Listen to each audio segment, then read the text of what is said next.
A certified nutritionist and certified clinical hypnotherapist, she specializes in a ketogenic diet coupled with behavioral psychology interventions to help people achieve lifelong weight loss. After a disabling car accident in 2014, this Wonder Woman discovered the healing power of the ketogenic diet to relieve her chronic regional pain syndrome and post-traumatic hypopituitarism. I said it. Whew, I was worried about that. And reverse metabolic syndrome. Let's give a warm round of applause for Carole Freeman. Oh, thank you. Can you guys hear me okay?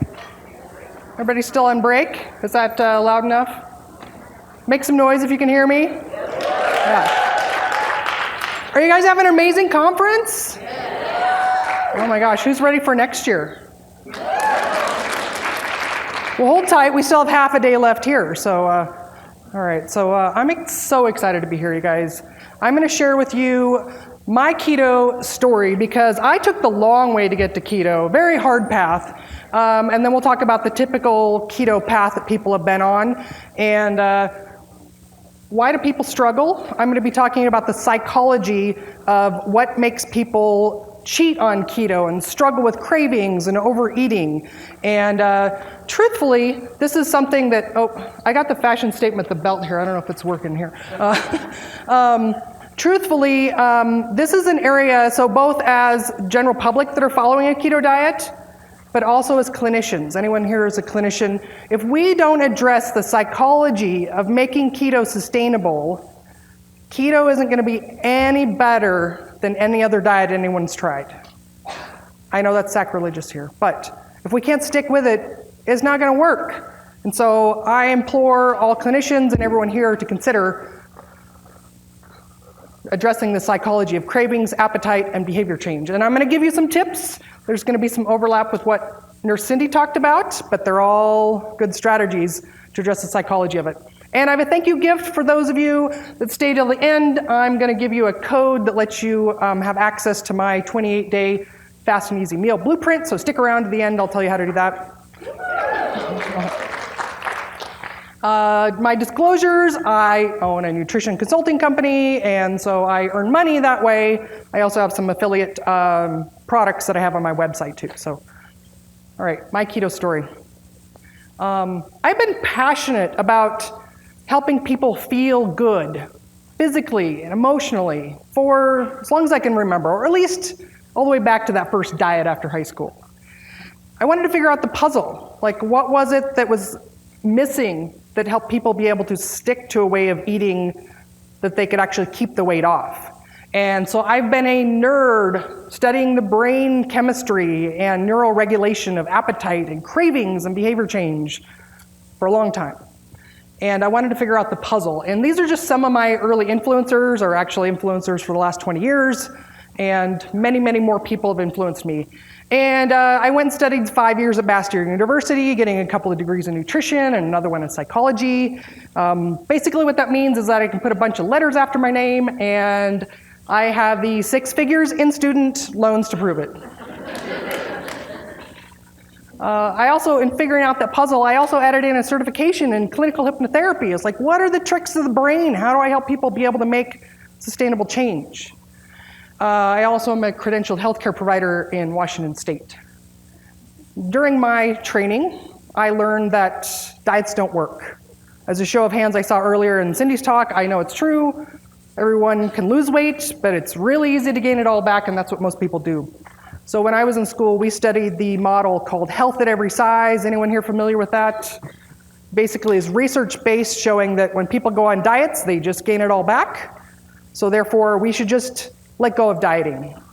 I was encouraged to just help people learn to love themselves as they are. Give up on dieting, and that if they just love themselves, they'll make healthy choices and be healthier than if they yo-yo dieted their whole life. And so instead of dieting, we were encouraged to use things like mindful eating and intuitive eating, which are philosophies that say, if we just eat without judgment,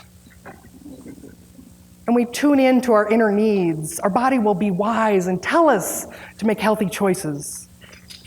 So I fully embraced this, and every night I would walk through the grocery store and I would ask myself, tune deep inside, and what is it that I need right now? And the answer was always chocolate cake. We also learned something called the 80-20 rule. Anyone heard this? It says that if you're 80% of the time you're eating healthy whole foods, then 20% of the time you can eat whatever, it doesn't matter. Sounds good in theory, but it's complete garbage. It's not based in science. So let's apply the 80-20 rule to marriage, for example. Monday through Friday, you're going to be faithful to your spouse.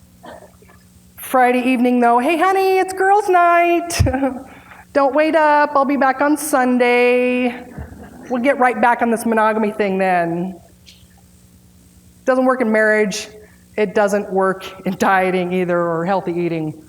So this was me after 5 years, master's degrees, trainings, all the credentials. I had metabolic syndrome. I'd gained over 30 pounds going through school. Obviously, something was missing. And I got this gift. March 4th, 2014, I was rear-ended by a distracted driver. She was going about 35 miles an hour, did not even tap on her brakes. I spent more than a year disabled, most of that year bedridden. I had crush injuries to my legs, chronic regional pain syndrome developed, I had a brain injury, developed post-traumatic hypopituitarism, which basically meant everything was going haywire in my body. After 172 different doctor's visits and therapy appointments, where I wasn't getting any relief or any help, I literally racked my brain. What do I know? I truly believe that if we feed our body what it needs, it can heal itself. So what did I know? Well, I remembered about this much information about a ketogenic diet during my grad school as a therapy for epilepsy. And I reasoned that, well, epilepsy is something gone haywire in the brain. Perhaps this is something I could look into for my brain injury. And, but I was skeptical. Remember, I'd learned that diets just made people hate themselves and gain more weight and caused more health problems than not. So I was so desperate, though, I was going to give this the best shot. So I studied keto the best I could at that time, and I also threw everything at it that I had in my psychology arsenal of cravings and appetite behavior change. It's like, if I'm going to do this, I'm going to do it right. It was dramatic. Within days, the symptoms of the brain injury subsided, but then the surprises were a mile long. Like the pain in my legs went into remission. That's me on the left, if you can't tell. I lost over 60 pounds and 10 inches off my waist in like 6 months. So I found my missing piece. And it's completely transformed the work that I do. And now it's 100% of what I do in my practice. And now I'm not the fat nutritionist trying to convince people to give up on dieting. I get to give them a solution that actually works. So what's a typical keto journey? Most people don't have to go that dramatic in order to get this gift. Most people start out that they see a friend or coworker lose a lot of weight, and they're like, what's this keto thing? I better check it out. So then you go and you read online all the articles and blogs and books, and you calculate your macros on 100 different sites, and they're all different. And so you take your best stab at it, and maybe you lose some weight to start with. But as the nurse Cindy said, you get stuck. You can't figure out what to do. Or worse, some people try this and they can't lose any weight. Or even worse than that is they start gaining weight. So like I said before, if we can't stick with keto, if we can't regulate our appetite and cravings and make those behavior changes, keto's not going to be any better. We could gain the weight back on keto as well. So people end up giving up. Might as well just have some carbs. It's not working. The scale's not moving. Why is it worth all this trouble if I can't have pasta and French fries? But you remember how amazing you felt. So you beat yourself up. Like, why can't I stick with this? What's wrong with me? Why can't I resist those things? I know how bad they are for me. They make me feel like garbage. Why can't I do it? So you try again. Be doing this cycle, beating yourself up, falling off the wagon, trying again, but it's harder each time you try to get back on. So why do people struggle? Why is it so hard to resist carbs?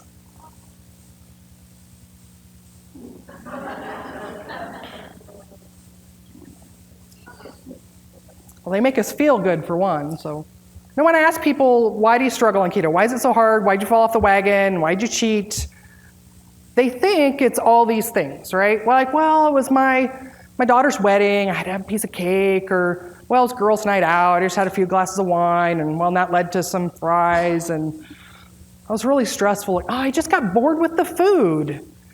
Oh, well, I couldn't resist, I had to make cupcakes for the school bake sale, and, well, I just had a little. The real reason, what's the real reason? It's your brain. Our brain is a very complex thing. So neuroregulation. So basically your brain is in control of this. And the processes that are going on that create appetite and cravings and even behaviors are not in our conscious control. They're all subconscious factors and very complex chemical pathways that are going on, working against us. Your body wants to regain that weight, so your body creates these cravings, increases your appetite, and it makes us fall back into those old habits. Does that sound hopeless? No, it's not. It's okay. So I'm going to teach you about a little bit. So we're trying to cram about 3 hours of information into 30 minutes today. So I'm going to teach you a little bit about how the brain works, where do cravings come from, what things make us eat more than we should, what things make us fall back into old habits, and then when you know, you're empowered. So this knowledge hopefully will empower you to make different decisions so that it will make it easier for you to stick with keto. All right, so where do cravings come from? Who here's had a craving? Everyone, even if you think you haven't, everyone has cravings. So a craving basically is a strong urge to eat a very specific food, or usually a specific group of foods. And the primary driver of cravings, it's very complex chemical pathways, but dopamine is the primary neurotransmitter that's in charge of this. Think of dopamine as a Scooby snack for your brain, right? Remember back to the Scooby show? Wait, what was that called? Where, to get Scooby to do things, they gave him snacks. Hey, Scooby, you want to go see the ghosts in the house? Like, no, I'll give you a Scooby snack. Okay, he would do anything for a Scooby snack. The same thing for us. We're driven, dopamine drives our behavior, and it creates cravings. And so when dopamine also makes us do things that keep us alive as humans. So food keeps us alive, and the more refined and processed that food is, the more dopamine, the more Scooby snacks our brain gets for that. And so the more times we've consumed that product in the past, the higher response our brain gets from that. And it starts to associate just seeing the package of it, or the golden arches, or the TV show that food is placed in. The dopamine starts just by seeing that. And that's where the cravings start to kick in. And the more times you've used that item in the past, the stronger your desire will be for that. So it's not your fault, but hopefully with this information, it will help you be able to navigate that. So the brain also remembers everything around your use of that substance. It goes back to when food was really hard to find in nature. And so your brain wanted you to remember how to get to that honey pot in the woods. So it remembers the time of the year, the time of day, the smells, how to get there, and everything. And so this is why when you drive by the golden arches, your mouth starts to salivate, the cravings come on, and you're like, why can't I resist that? And the car drives in the driveway, or the drive-through. Let me tell you a little story about my first condo I bought. I was really proud of myself standing out on my balcony the first night and looking down over the greenway down below, and it was evening. All of a sudden, this pack of beady eyes comes running across the greenway. And And I'm like, oh my gosh, what did I get myself into here? And the lady down below was putting out cookie trays full of cat food for packs of raccoons, and there were hundreds of them that were coming. And I was like, what is this lady doing? What are you doing? She says, oh, well, the first time they came, they just looked so hungry, and I just gave them a little food, and the next day they came back with their friends, and now if I don't feed them, they scratch my door, they've torn my screen door down. I have to feed them now. Cravings are like raccoons. If you feed them, if you reinforce them with a Scooby snack, they come back with their friends. The same time every day. It's true. How many of you have a craving every day at whatever time, at 3 o'clock, Starbucks knows this, I gotta have something sweet. It's because you've reinforced that. And this is a pitfall that a lot of people on keto fall into, is that they feed their cravings. They think they're getting rid of the cravings by having a sweet something, even if it's keto legal, but you're actually feeding it. You're reinforcing it. So even though it doesn't have sugar, it doesn't raise blood glucose or even insulin, that sweet rewards the brain with a Scooby snack. And so when you have a craving and you feed it, a sweet craving, and you feed it, you're feeding your raccoons and telling them to come back. All right, appetite. The words of Rob Wolf, we are wired to eat. So food used to be scarce. Our bodies are programmed to try to find and eat as much as possible. That's a mismatch currently, though, for our current food environment, because food is everywhere. We have no problems in getting enough food. And so now we have to create strategies so we don't overeat, because we're wired to overeat. So let me share with you some things that trigger appetite and also increase appetite, and they lead to overeating. So again, so that we can use these for our power to be able to make keto sustainable. All right, so sensory cues. Seeing, smelling, or hearing food makes us want it. I could name, think of your former favorite carby food and the smell of it immediately. Then don't do it. I shouldn't tell you to do it. If you ruminate on that, if you keep thinking of that, that will increase your desire. It will make you want it, and it turns on the chemicals in your brain that are not willpower enforceable. They're drives that are beyond logic. Pavlovian conditioning, so this relates to the dopamine. So dopamine also plays a role in appetite.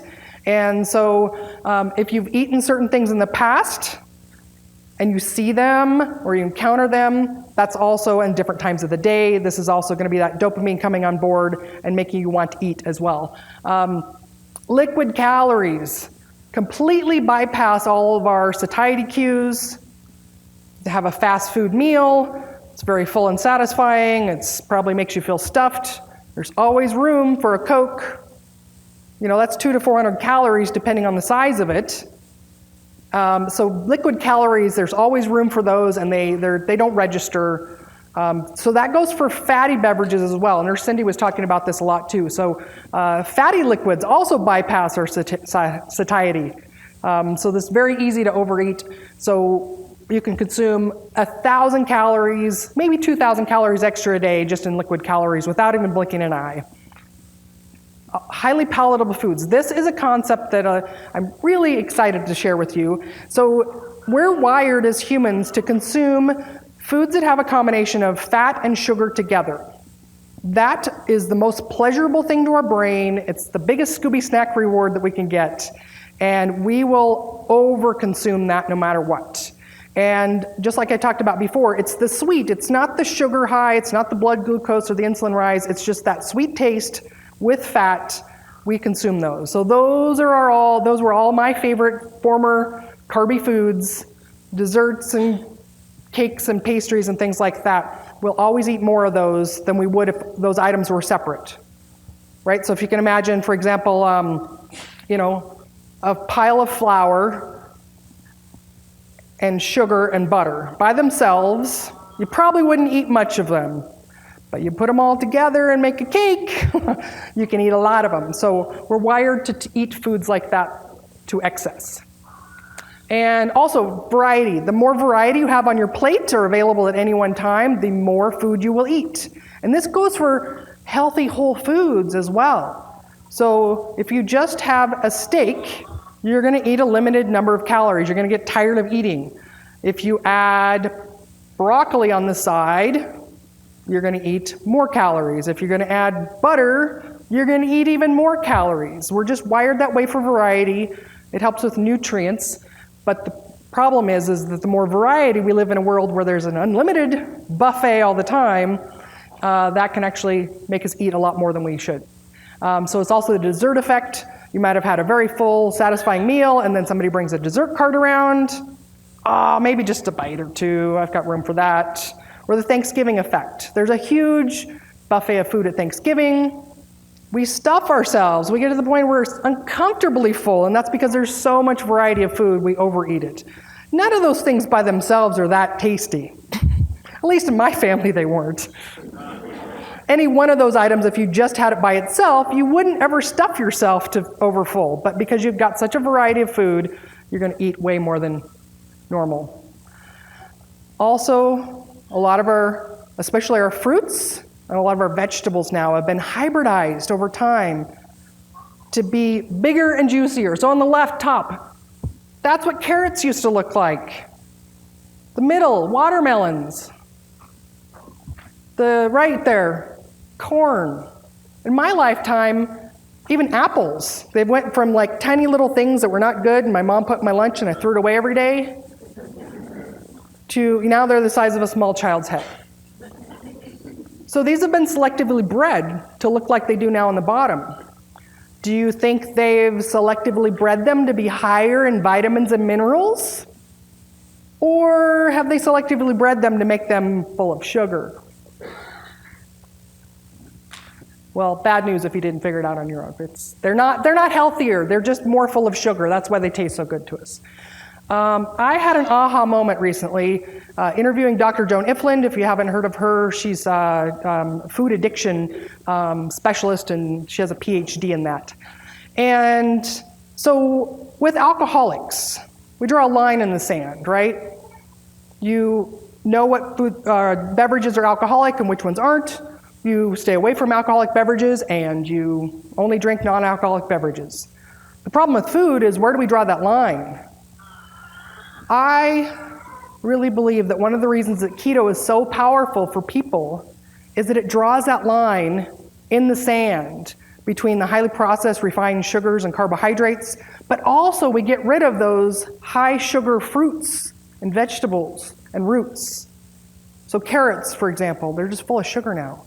So keto draws that line in the sand for us. If we stick with real, simple, whole foods that are keto friendly, that draws that line between those addictive foods. Anybody else have an aha there too? All right, habits. We got to change our habits. This is a fun book if you are interested in reading stuff like this. Charles Duhigg talks about habit loops. So this is a way of looking at how our brain remembers patterns of behavior. So there are 3 phases or steps in this process. There's a cue, there's a trigger that signals our brain to do this pattern of behavior, and then there's a reward. A lot of times there's that dopamine, that Scooby snack at the end of that reward. Why does our brain create habits? It's because it frees our higher processing of our brain up for more emergent things.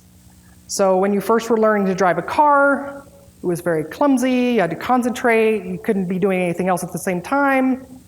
Now, you can pass 5 miles on the road and be like, oh, wait, I don't remember doing anything. It's an autopilot. So anything that you've done, a pattern of behavior you've done repeatedly, your brain remembers all of that. And that becomes hardwired in your brain. It's an autopilot behavior that you can do without consciously thinking about it at all. A lot of our food behaviors are this way. So how many of you struggle with still when you go to the movie, really want the popcorn, the soda, and the candy? That's because you've done that so many times in the past. That, luckily for me, that's something I struggle with. We were too poor that we couldn't buy those things. But I've got my other, for me, it's like going on a road trip when we got to stop and get candy. That's a hard one for me. So if you've done that pattern behavior so many times, it's an autopilot. Your brain, as soon as you hit that cue, that first part of that pattern, your brain goes, oh, we're doing this now. And it can feel like you have no control because you really don't. Because it's autopilot. Your brain is in control there. So, okay, bad news. Habits are permanent. You can't erase them from your brain, despite what they tried to do in Eternal Sunshine of the Spotless Mind. Anybody see that movie? A long time ago. You can't get rid of a habit. That's why it's so hard. And stress is the most common trigger for falling back into old habits. So stress is something that your brain is focusing on that, and so it goes, okay, we're going to put all our behaviors on autopilot. How many of you struggled with, you're doing great on keto, and then something pops up in life that's horribly stressing, and you're like, why am I back eating this again? I know this makes me feel like it. And so you'll wake up, you're like, hand in the cookie jar. Another interesting one is mirror neurons. So as humans, we have a part of our brain that trains us to be human. We see, it's a very subconscious thing, we see the behaviors of other humans, and we do that. Connects right with our motor neurons, and it makes us do this. It's the same thing that makes birds be able to fly together in a flock. The lemmings all run off the cliff together. It's the same thing that when you're out with friends that are not keto, and they're eating or drinking whatever, it becomes almost impossible for you to resist those things as well. So our brain is wired to make us do what everyone else is doing. All right, so let's put it all together. How many people feel like, oh my gosh, this is hopeless? Or are you getting a light bulb? Oh my gosh, no wonder this has been hard. No wonder I struggle with this. So I'm going to give you 10 rules that I have my clients follow. And this is when they're starting out. I work with women that are struggling on, why can't I get keto to work for me? Or I keep falling off because of these things. So this is if you're just starting out, for you're not losing weight, or you've hit a weight loss plateau, or if you're doing keto and you're gaining weight, but also if you just really struggle with cravings and excessive appetite. These are all strategies that I suggest you follow then. So here's all 10. I'm going to go through them quickly and kind of explain to you. They all have multiple reasons. They're not just things I've made up. They're all a collaboration with all the different things about appetite, cravings, and the way that the brain works and habits. So first of all, stick with simple whole food meals. The less refined and processed the food is, the more you can naturally regulate your appetite. So I recommend pick one protein, add some veggies, add fat optionally, so like a steak and salad dressing. Keep it really simple. Also, the quicker and easier the meal is to prepare, the better. This is going to avoid that buffet effect, and it minimizes food cue exposures. No recipes. Some people freak out about this a little bit. We've got a lot of amazing keto recipes out there, but recipes, you spend all day looking at food recipes and cooking videos. What does that do? It makes you hungry. Also, if you cook recipes, you're going to spend a lot of time doing that. I'm going to start speeding up a little bit. I'm running out of time here. So, also, if you're tired and hungry at the end of the day and you've got to spend 40 minutes cooking this recipe and you didn't have the ingredient you need, what are you going to do? I'm just going to give up and eat carbs. I'll start over again tomorrow. No sweeteners. So this is, you don't want to feed the raccoon, basically. I think you guys get this by now. It also cuts out that highly palatable combo. So not only getting rid of the cravings, but it helps you regulate your appetite. And then you retrain your taste buds so that then you can have desserts and sweets occasionally, maybe, if they work for you, but then it's not a compulsion that you have to have every day when the raccoons come at 3 o'clock in the afternoon. Don't drink liquid calories. Nurse Cindy talked about this as well. It's a big pitfall. People think they need to get a lot of fat in on a keto diet, and they start drinking these high-fat coffees. People are consuming 400 to 600 calories in liquid form, and it doesn't register. Do the omelet test. So 400 to 600 calories, that's a 3-egg omelet with cheese and bacon. This isn't keeping you full. The ketones are keeping you full. So if you're not hungry enough to eat an omelet with bacon and cheese, you're too you're not hungry enough to have that many calories in liquid. No alcohol. It does suppress ketosis. It disrupts your blood sugar regulation, so it actually increases appetite. We have studies that show this, as well as decreases inhibitions. Nuts and seeds. These are highly palatable. They're high in carbs and fat. So no wonder that we want to eat them so much. Think about the way that nuts exist in nature. Has anybody ever gone and harvested walnuts? There's this big mushy ball, and then there's the shell. And by the time you get 3 of them out of the shell to eat, you're like, forget that. But now we've got them roasted and salted in big bags from Costco, so no wonder we're overeating them. Salt actually decreases your cravings. This is a big piece people are really missing. I have my clients add at least a minimum of a teaspoon extra per day in addition to what you're getting in your food. So go get some of that Redmond sea salt out there, it's amazing. No snacking, despite what we've been told by all the dietitians for the last 20 years. Snacking does not curb your appetite. It actually leads to overeating. Eat, stop, eat. Avoid food cues. Stop looking at recipes all day long. Stop going through the grocery store. So for me, this meant I had to stop watching cooking shows. I don't look at recipe books anymore. I don't go browse through the bakery at the grocery store anymore. So, and also avoid places you used to use. So this might mean in the beginning that you might not go to the movies for a little while. You stay home and watch Netflix, and then maybe later you can still go out. All right, I'm gonna find a tribe. Activate those mirror neurons, fly together as a tribe. Hang out with people that are following keto. Be around people that are doing what you wanna be doing.